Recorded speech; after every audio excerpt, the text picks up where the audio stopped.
Good evening, students. Today we are going to study in detail about articles and the two types of articles in detail.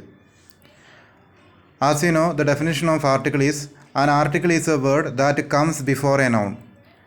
Let us just observe this picture. So you have three pictures here. First one is of a boy, then it is of a bee, and then it is of an apple. So you can observe here as based on the definition. Okay, before boy, when we are specifying, we have to use the boy because we are focusing only on a boy, not any other.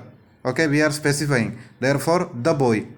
And before b, you know that it begins with a consonant sound, therefore before consonant sound we have to use the article ab.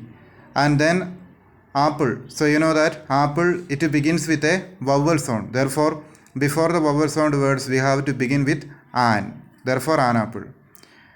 And as you know, there are two types of articles: definite article, indefinite article. Article the is called the definite article. Definite article means the. And there are two indefinite articles. The two indefinite articles are a and an. Once more I repeat for you.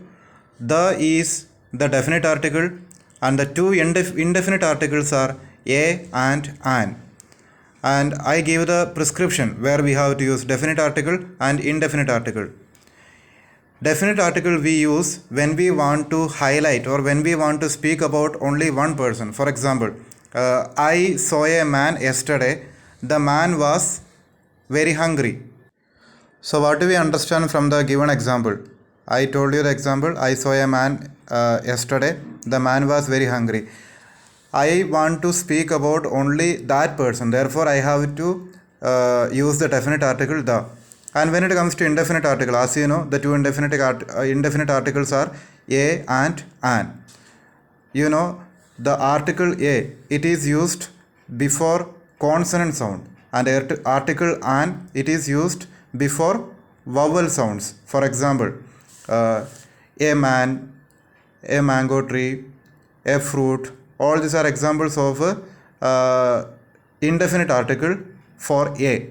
And for an, as you know, we have to use it for vowel nouns. For example, an orange, an apple, an old man, and so on. So I just summarize the class of today. There are two articles: definite article, indefinite articles. The is called the definite article. A and an, they are called indefinite articles.